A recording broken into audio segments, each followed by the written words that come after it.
This passage is from two Bible verses, 1 Samuel chapter 22, 13 to 19.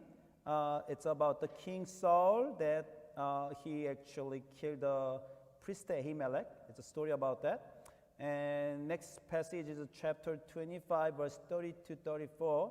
Very famous story, David, Nabal, and Abigail. You know that story, right?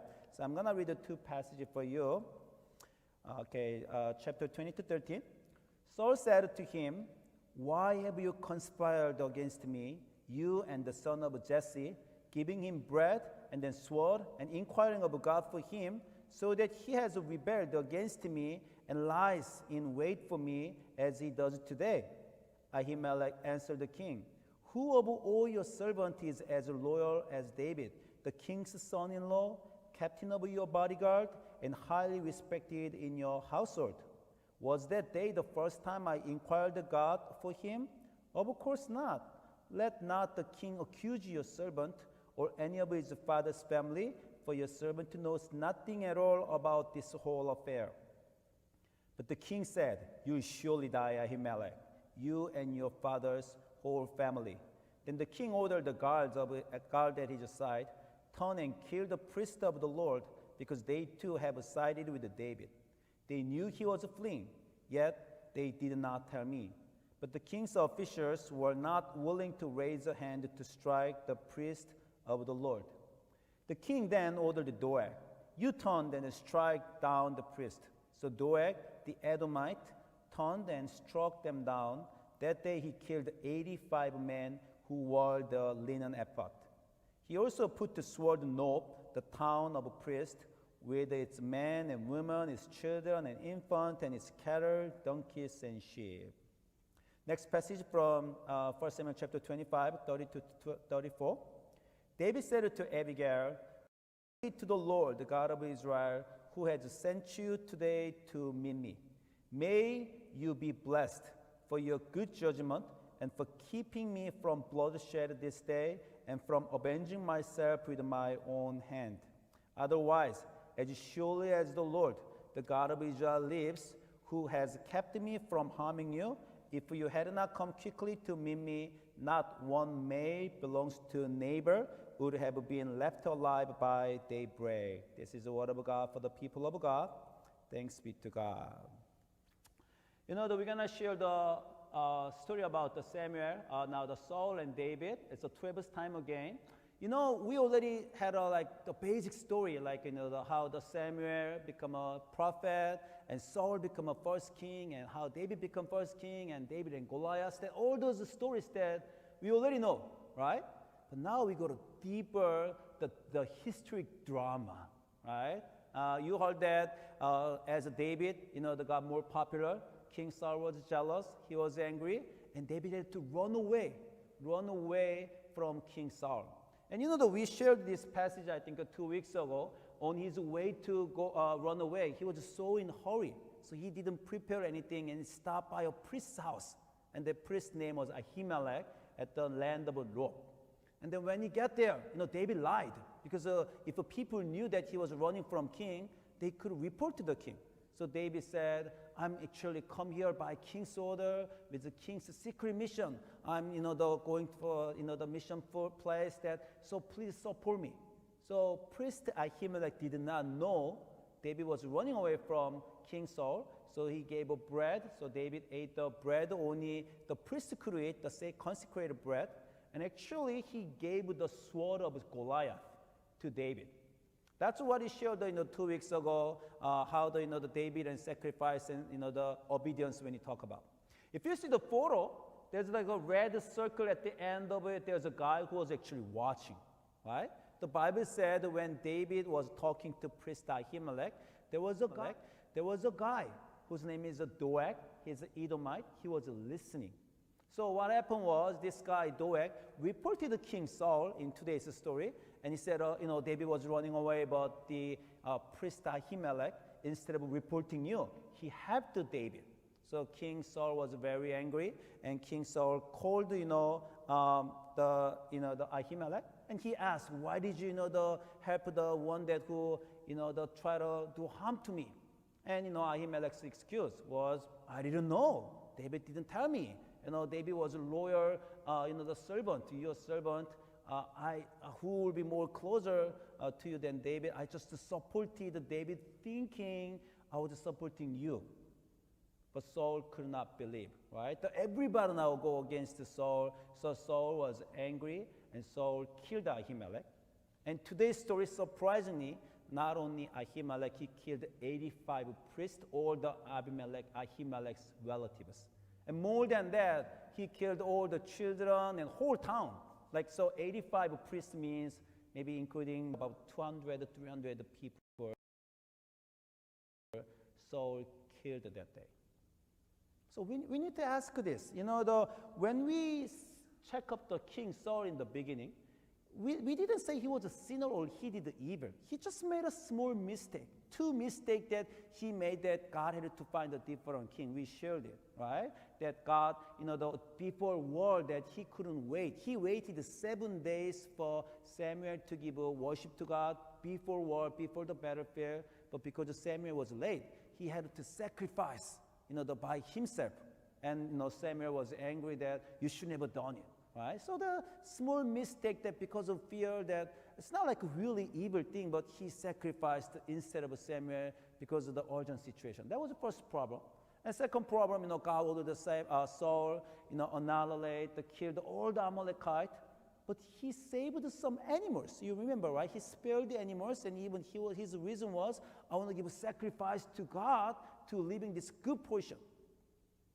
The Saul's problem again was not because it was evil, but he did not meet God's high standard as the first king of Israel, who should have been the role model of all the kings in history of Israel, the man after God's own heart. The obedience is more important for than sacrifice.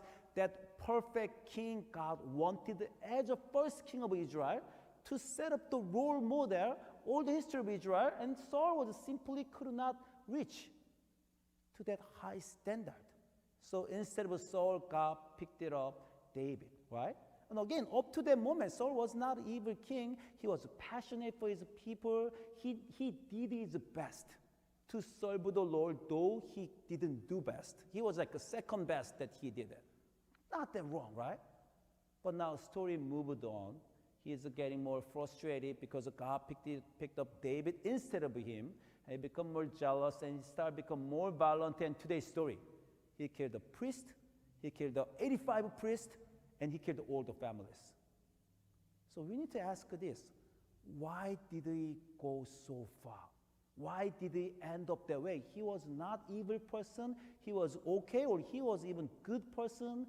He was chosen as a king of Israel because of his virtue, because of his character. But that good person, how it ended up all the way in his life to become evil king like this. What was the reason? What happened to him, right? That was a thing that we want to share today. When you see what Saul did, we think it's hideous, right? Not only killed one person, it's what we call the collective punishment. Not only kill that person, but all the relatives, all the friends and people. Let me ask you this: what was the name of a crime or sin that Ahimelech priest committed? So Saul punished Ahimelech because Ahimelech did something wrong. In Ahimelech's excuse, I didn't do anything wrong. I didn't know that David was running away from you. That was Ahimelech's excuse. But from King Saul's perspective, anyway, he had David, his enemy. That was what Saul was looking at, right? From Saul's perspective, what was Ahimelech's crime? What's the name of it? Treason, right? It was a treason to the king, the one who tried to revolt, the one tried to, take his throne. That the one David, either David or those who have David. What was the name of a crime? That's a treason. He got imbibed in treason, right? That was Ahimelech's problem. Chinese, Japanese, Korean especially know sensitive about treason, how the kings, punish the people who commit the treason in the ancient world. What was the Koreans' rule in ancient, like a previous dynasty? About up to the third relatives, all of them died. Not just one who treasoned, because they wanted the relatives, friends. If you see any sign that somebody try to, the revolt against the king, you should not just ignore it. You should report it. If you fail to report it, you're all gonna die, right? They try to set up the rule. So in Korea, up to third cousin, which means about your uncle, your cousin, and your nephew, all of them, even if you didn't do wrong. If you're, the third uncle, that if they, get involved with treason, all of them supposed to die. That's a very common in Korean history. Whether king was good or bad king, there was a law. If somebody get involved with treason, up to the third relative cousins, they all supposed to be killed. That's Korea. How about China? Anybody know the rule in China? China scale always big, right?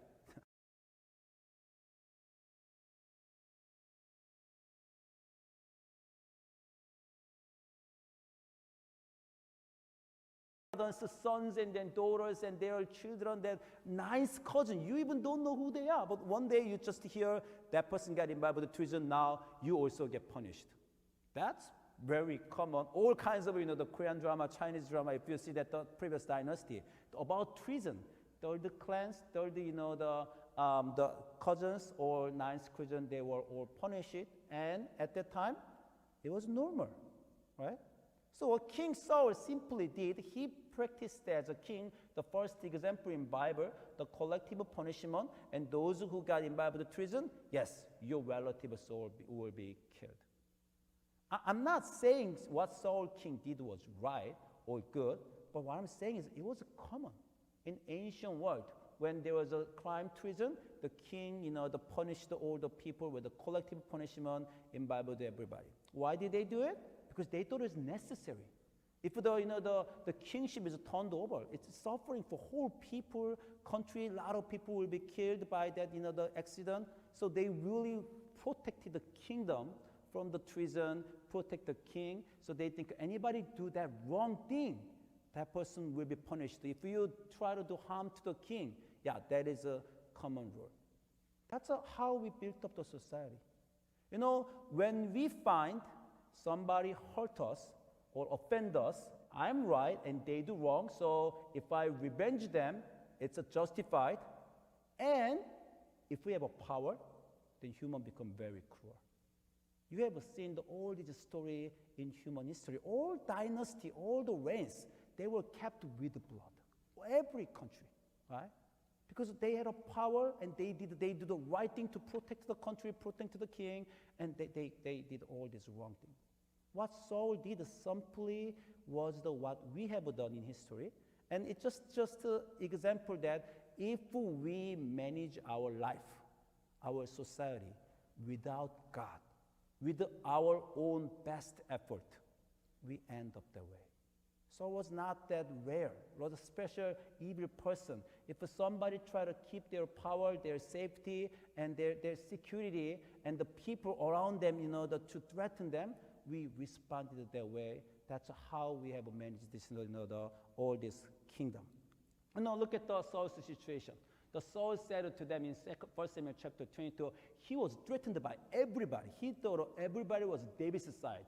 So Saul complained, you commanders of the thousands and the commanders of 100, is that why you have all conspired against me? All of you, my servant, I know what you're thinking. You guys thinking that David should be king, not me, right? No one tells me when my son makes the covenant. Even my own son is David's side with the son of Jesse. None of you is concerned about me or tells me that my son has incited my servant to lie in wait for me as he does today. Everybody is my enemy. What's going on? That extreme, stressful situation. No one try to take care of you. Everybody is your enemy's side. And especially that high position king. He responded that way. And when he responded to Ahimelech, King Saul believed this is the right thing. King was said to Ahimelech, you will surely die, Ahimelech, you and your father's whole family, because you guys, all family, they too have sided with David. They knew he was fleeing, yet they did not tell me. Your sin was obvious crime, that's treason. You didn't report to me, you were not loyal to the king, and punishment is right thing that you and your whole family. Again, that when that situation happened, every king responded that way. Maybe you would think, I'm not that extreme person. I'm not going to end up like killing many innocent people that way.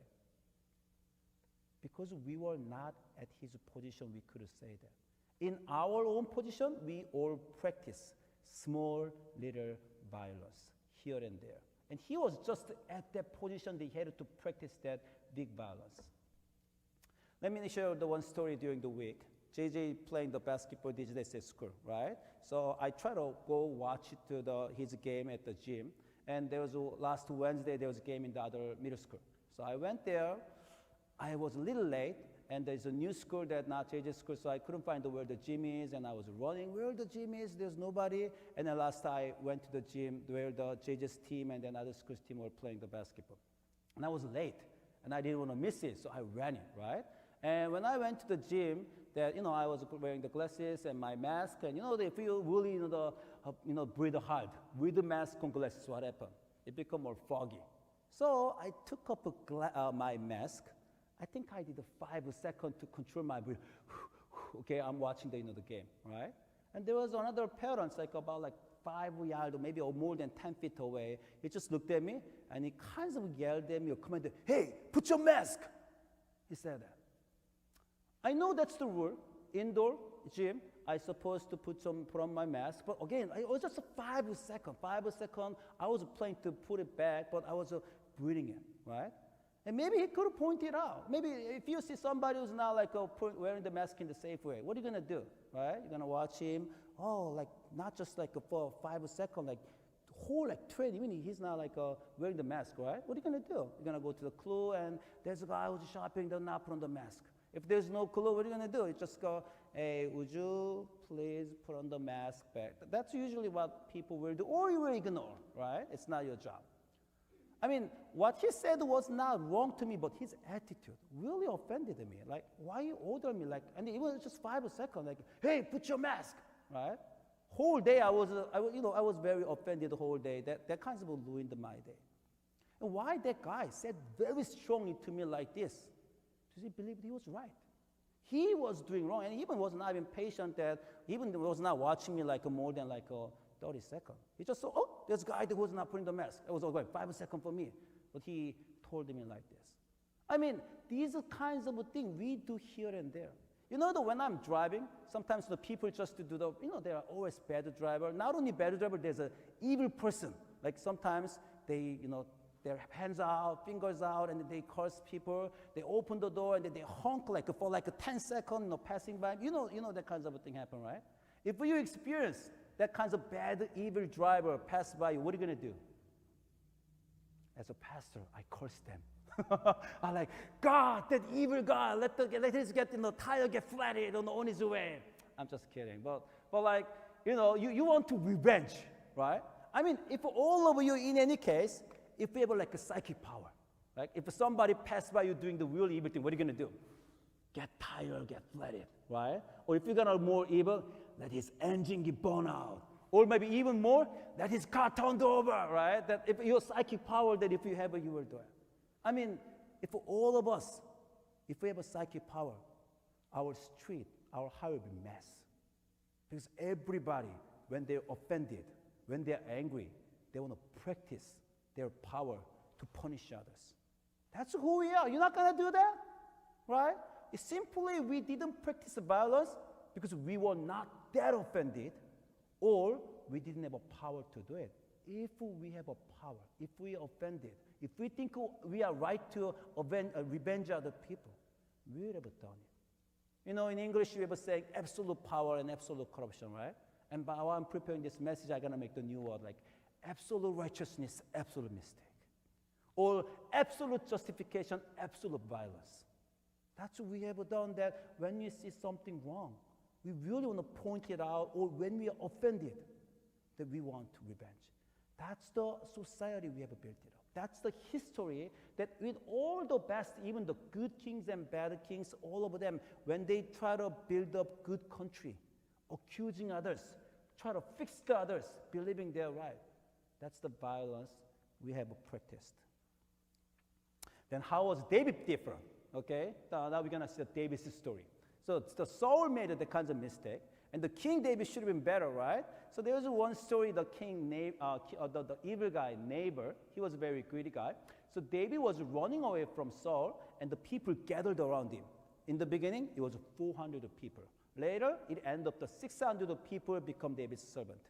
You know, the leader of the 600 people without collecting the tax, how difficult it is? Because he had to feed 600 servants, his followers, every day 3 meals, right? How hard would it be? That where would he ever find the food? So David did all his best to find the food for the 600 soldiers to follow him. And one day that he found out there was a guy, the rich guy neighbor, and he had a lot of sheep and goats, and then David went there with his all 600 warriors, and he protected this neighbor's sheep and goat and shepherd. One thing important here, did the neighbor ask him? Did the neighbor ask David to do it? Did the neighbor hire him? No, neighbor didn't do it. David just voluntarily showed a favor to a guy, the neighbor, expecting return, right? I know that's kind of a common human mistake again. When you show a favor to others, you always expect something good gonna come back. And how easily people are angry when they did not receive a good return. They are like, how could that person betray me? I've been shown all my favor. I've been nice to that person. Now how that person returned to me that way? That's a very common mistake, right? So that thing happened. David took care of a neighbor, all the sheep, thinking that neighbor will return to him. And neighbor was an evil guy, but he had a good, wise wife, beautiful, good, wise wife, Abigail. You know this famous story. So when David sent his, the soldiers to neighbor, hey, I've taken care of all your sheep, while they're walking in the field. None of them will receive harm because of my protection. As now this is a harvest time, you have collecting all the sheep, the hairs and everything. Why don't you return me something good? So it was a suggestion. Again, the neighbor didn't have any responsibility, right? But David, it was the give and take. The neighbor, this evil guy, he responded the very wrong way. Then he said like this, who is this David? Who is this son of Jesse? Many servants are breaking away from their masters these days, like David running away from the king Saul. Why should I take my bread and water, the meat, I have slaughtered for my shearers, and give it to the man coming from who knows where? Yeah, definitely neighbor was not nice. He didn't know the gratitude, so he responded the wrong way. But it's not a crime. It was not like he hired David and not paying for that. He just was not nice. And one more thing, he was not wise because David was much stronger than him. If he knew it, he shouldn't have done it. But because of this response, what was David's plan? Hey, 400 men, put your sword, let's go. But he was riding a horse. To do what? Kill the neighbor. And David later, he shared the story that he was telling to the Abigail, if you had not come quickly to meet me, no one may belong to neighbor would have been left alive by daybreak. David was planning slaughtering them, right? And how many men in the neighbor's camp? Maybe 80 people or 200 people? We don't know. But David definitely he was offended, he was hurt. And he thought, I'm right to do it because I show my favor to him, but he didn't return to me well. And now I have the warriors, let's go kill them. What's the difference between Saul and David? The same human pattern. When you have power and when you're offended and when you think it's the right thing, then you are cruel. That's what David did and Saul did. But as you know, story went a totally different way. Saul ended up killing the 80 priests and then 200 their families, but David didn't kill none of them. Why? Because of Abigail, right? The Abigail, now the women found out that her husband responded David stupidly. So she, put the order, order the servant and then prepared the food and all the good things, and she went to the David while David was coming down to them. On the way, she met David, and then, you should read the Bible that how she's good for her flattery. She said, King David, you're the chosen by God, and don't concern about this, stupid man neighbor. Now that God surely will make you king, he's all the good thing that I come to you. So she actually responded very well to David. And because of her, David stopped. He calmed down and he changed his mind to kill the neighbor. He changed his mind not to kill him. And then this is what David said. David said to Abigail, "Praise be to the Lord, the God of Israel, who has sent you today to meet me. I was about to doing the blood shedding and then revenging myself with my own hand, but God sent you. Make me stop here." Now we can see what's the difference between David and Saul. It's not like David was better than Saul.